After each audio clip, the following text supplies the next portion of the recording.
Hey there, welcome back to High Infidelity, the best channel for cheating stories. Like and subscribe to channel for more spicy stories. Now, let's get into today's story video. Wife lied and cheated over our entire relationship. I'm sick to my stomach. Account used just once. I'll explain in more detail later. 32. I found out a few months ago that my wife, 30 of 4 years and 9 years together, had an ongoing affair with a man before and after we had our first kid too. This was heartbreaking, and I did a paternity test, which revealed that the kid is happily mine.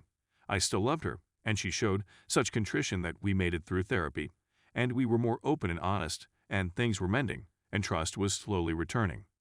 We found out she was pregnant about the same time, and she claims it's all her fault, but, well, let's go back to last week.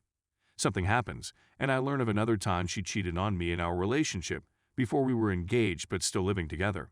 Moved in after first year of dating.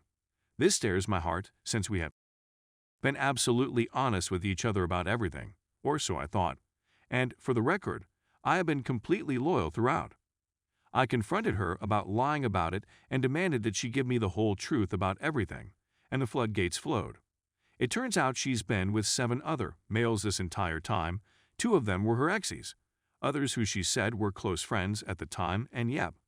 Before we were engaged, after we got married, and after we got divorced, the whole time.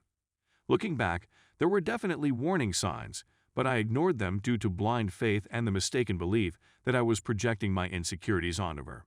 And that's all she's said so far. There might be more. I'm absolutely conflicted.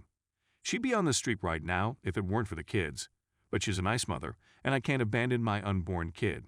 I still adore her, but my feelings are all over the place. I'm embarrassed and humiliated. She's plainly broken, and she's already phoned the therapist.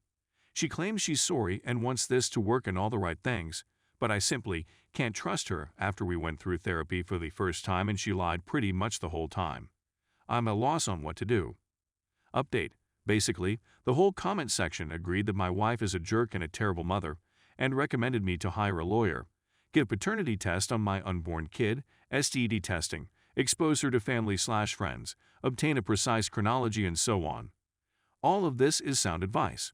I phoned my doctor and scheduled an appointment for a STI test this week. Continued to work with our marital therapist, individually and together looked into paternity testing on unborn kid. I'm in Canada, and it appears like a non-invasive test costs about $1,600, if not more, in comparison to the $200 I paid for my first kid. Regardless of what anybody says, I'll simply wait till it's born. That's a little extravagant for me/us. We have been completely open and transparent about essentially everything since D-Day #2. She has given full access to her phone and everything. Cut off all contact with any AP. I watched as she deleted numbers, blocked Snapchats, etc. She has gone over the timeline multiple times and has begun to write it down with dates and whatever else. I have her old phone, which is a lot of text messages between her pals and AP.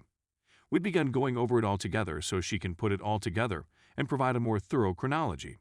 For obvious reasons, she has been nothing but an outstanding wife since, extremely regretful, and has never attempted to play the victim or anything. She accepts full responsibility and swears she will go to any length to repair our marriage. Of course, trust has been shattered, but everything seems to be 100% real because I haven't booted her out of the home. She is now sleeping in the guest bedroom. We called her closest female friend, who was aware of her previous relationships. Wife came clean to her about everything, apologizing for lying to her as well. This buddy is now a supporter of both of us. While we debate the pros and cons of telling more people, whether it's a good idea or not, my wife has allowed/encouraged me to begin flirting with and pursuing other women in a purely physical capacity in the hopes that I'll be able to satisfy any desires/urges that I gave up during our 20s because I stayed faithful while she didn't and got those extra experiences. Our marital therapist even advised something similar, or ultimately transitioning to an open marriage, that I'm not sure about. But my wife has been part in this as well, practically cheering me on, lol, and even knowing what she's done, I wouldn't be able to sleep with someone else without her approval. My concern is that if things went wrong, she would attempt to use it against me. Thus, I would absolutely want to acquire some form of written permission. Overall, we're going on, and I don't want to divorce her since I still love her. Okay, thoughts? Story 2. Caught my wife, 29 female, cheating on me, 29 male, again after a year. Why do I question my own sanity? Hello to everyone.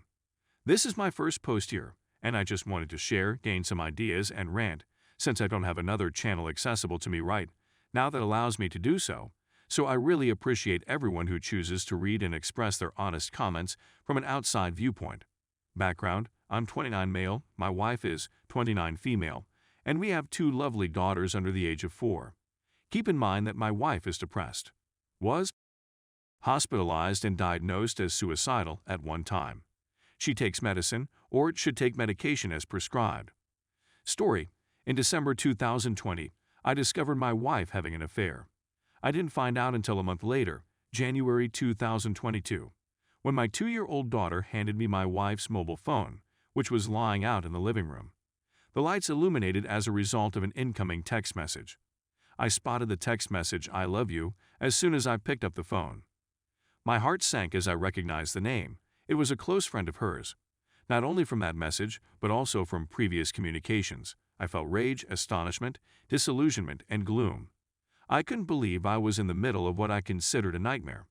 I asked my wife a question when I met her with her phone: "What exactly is this? What exactly is going on?" I kid you not, the first thing she says is, "Why are you even looking at my phone?" I became even more enraged as a result. I couldn't believe what she had said. She didn't express regret until much later in our talk, but now that I think about it, her apology wasn't genuine, as shown by the fact that I had to pull it out of her. Even yet, it's not how I would behave if I were in her shoes. In any case, she gives me her side of the story and confirms she had relations with this person on several times. She underlined that she was quite miserable, that she wasn't happy at home, and that I wasn't providing her what she needed, nor was I actually listening to her for a time. In general, she pretended to be the victim, blaming me for her acts. Of course, knowing what I know now, I had no idea how to respond, so I accepted the blame like a fool. I really hated myself for her infidelity. Devastation and heartbreak don't even begin to describe how I felt and how I feel still simply thinking about it. I would not wish this behavior on anyone.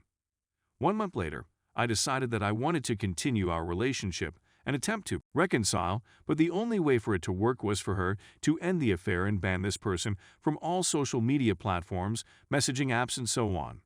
Remove this home wrecker from our family. She did that, and I was there when she called and blocked him on all social media platforms. A year goes by, and although we had some bumps on the road, I felt like things were improving. We continued to attend a couples therapist once a week for around 6-7 months. We concluded the classes believing that we no longer need them and proceeded to put what we had learned into practice. It's presently Saturday morning in February 2022. I got out of bed at 5:30 a.m. to feed our cat. When I returned to our bedroom, I saw her phone was out next to her. I just wanted to put the phone down and go back to sleep until I saw it was the AP account. I couldn't believe what I was seeing. For a brief minute, I considered this to be nothing more than a nightmare. I didn't browse through the messages since there were plenty for me. Everything that I believed had ended a year ago flashed before my eyes. This time, I was cool and collected, and I didn't shout in rage as I did the previous time. I roused her and said, "Who exactly is this? What exactly is going on?" She didn't say anything for 5-10 minutes. There was total quiet. She then goes on to describe it once again. She wasn't happy, she was miserable, and she didn't really get over her emotions for this person. However, he just contacted me to ensure that I was still alive. At that moment, I couldn't believe anything she said. The second opportunity, the sliver of confidence I still had in her, was spat back in my face. She didn't apologize soon away after that. She attempted to play the victim, justifying her actions and claiming it was my fault for believing we didn't need to continue couples counseling after 6-7 months. I went outside for 30 minutes, returned, and stated I'm looking for a divorce. Even though I still love you, I can't keep torturing myself. Since then, I've been questioning myself. My self-esteem has never been so low in my whole life. I feel marriage is important because that is how I was reared. So we're now in the process of hiring a lawyer to help us prepare for the divorce. I'm still processing things, talking to my pals for support and so on. When we divorce, I want to inform her family why we split, rather than her attempting to conceal the facts. But what do you think? Should I do it? I feel obligated to guarantee that they do not believe any falsehoods she may tell to further her own goal. Finally, 1. Why do cheaters try to play the victim when they are caught? 2. Why do cheaters point the blame at the betrayed spouse? 3. Why do I doubt my own sanity when I wasn't the one who cheated? Thank you again to everyone who took the time to read and offer their opinions. I hope everyone who has moved on is in a better mental condition and is with someone who really loves and respects them no matter what happens.